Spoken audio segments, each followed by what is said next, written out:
chanteurs qui sont en train de chanter directement et en même temps qu'ils vendent leurs CD. Donc c'est un moyen comme un autre de pouvoir faire des stratégies massives pour vendre son produit tout simplement. Donc je les ai donné un peu d'argent pour les encourager puisque ce sont des leaders quoi. Ils osent et il faut les encourager. Donc voilà, le vlog continue à Paris et on va aller voir donc Yann Gabio, millionnaire. On va faire une interview avec Yann à Roissy. Je suis donc sur le chemin pour y aller. Fabrice Auchuy, fondateur du groupement européen des professionnels plus dynamiques et plus audacieux. Nous avons la chance d'avoir un professionnel qui réussit aujourd'hui, un chef d'entreprise qui nous vient de Suisse, et donc on va profiter, nous sommes donc à Paris, donc je vais profiter pour lui poser beaucoup de questions pour savoir comment il a réussi, puisque c'est quelqu'un qui réussit à très haut niveau, qui a plusieurs sociétés et qui a su mettre ces sociétés donc en automatique. Donc sans plus tarder, on va passer directement avec Yann Gabio. Yes. Yann, bonsoir. Salut Fabrice, comment tu vas? Écoute, super bien. Ouais. Je suis vraiment heureux de te rencontrer. Comme on dit, il n'y a pas de hasard, il n'y a que des rendez-vous. Et là aujourd'hui, on a un super rendez-vous. Yes, c'est cool. Alors donc, j'aimerais savoir depuis combien de temps tu es chef d'entreprise? Ok. Et dans quel domaine d'activité? Écoute, moi j'ai créé ma première entreprise, c'était en 2006. Il y a une dizaine d'années. D'accord. J'ai créé cette activité dans le domaine de l'installation électrique du bâtiment, les lumières, les prises, voilà, pour les privés, pour les architectes, pour les ingénieurs. Et puis j'ai créé cette société après avoir fait 10 ans d'études. J'ai fait un apprentissage, après j'ai fait une formation complémentaire, j'ai fait un doctorat dans le domaine de l'électricité. Et puis j'ai créé cette société là, en 2006. Voilà, donc depuis là, après j'ai revendu la boîte, après une année, j'ai vendu la société. J'en ai recréé une autre.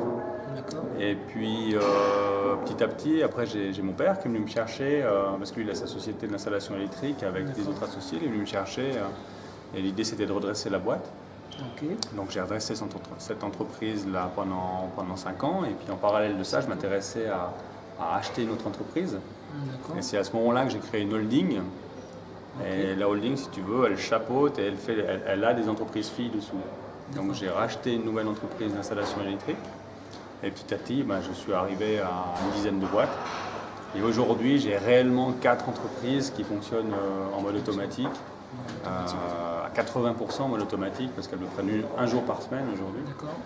Et c'est génial parce que d'avoir justement pris la peine de pouvoir réfléchir à qu'est-ce qui est important pour moi, je me suis rendu compte que je voulais développer une nouvelle activité dans le domaine de l'entrepreneuriat, du coaching individuel, de l'accompagnement des entrepreneurs, pour leur transmettre le message, pour leur transmettre ce que moi j'ai pu vivre et ce qui me plaît. Donc, en m'axant sur cette priorité-là, pour moi, aujourd'hui dans la vie, j'ai cherché à trouver des solutions pour me déléguer et organiser le travail en amont dans mes boîtes.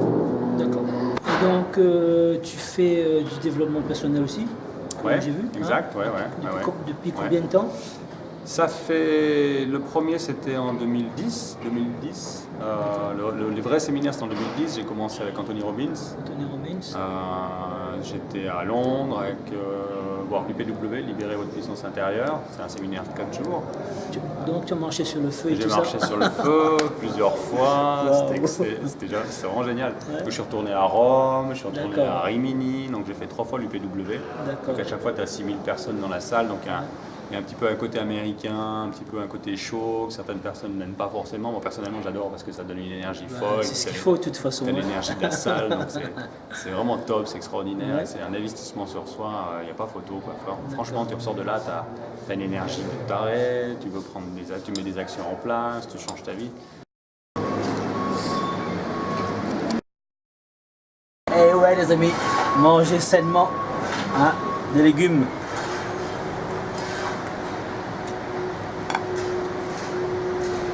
Des fruits. C'est génial quoi.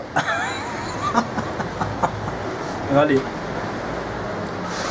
Je suis à André. Donc vous voyez là les gens, s'ils vivent dans des appartements, ben moi non, je profite juste un court moment et après je serai chez moi dans une maison par terre tout simplement. Waouh, la belle maison. Super, n'est-ce pas? La maison.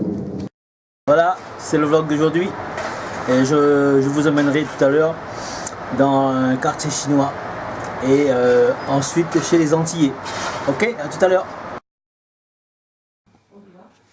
Île de la Réunion.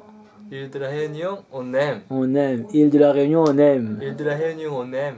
Waouh. Bonsoir.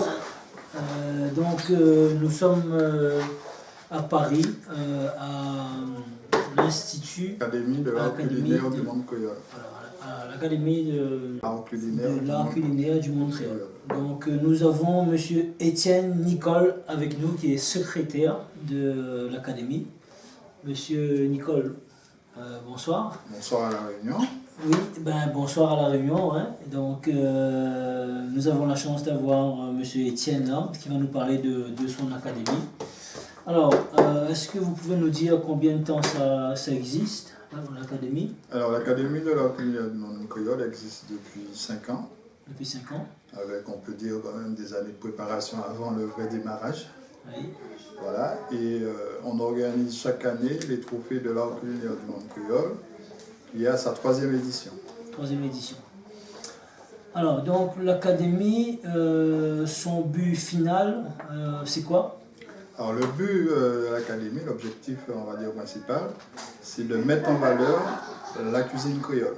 Mettre en valeur la cuisine créole, d'accord. Faire la promotion de la cuisine créole. Vous savez qu'il y a une académie qui existe à Paris, donc un lieu stratégique, puisque Paris, vous savez, c'est une ville, une belle ville de par le monde entier.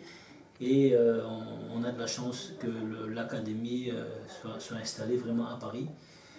C'était Fabrice Auchuy, fondateur du groupement européen des professionnels plus dynamiques et plus audacieux.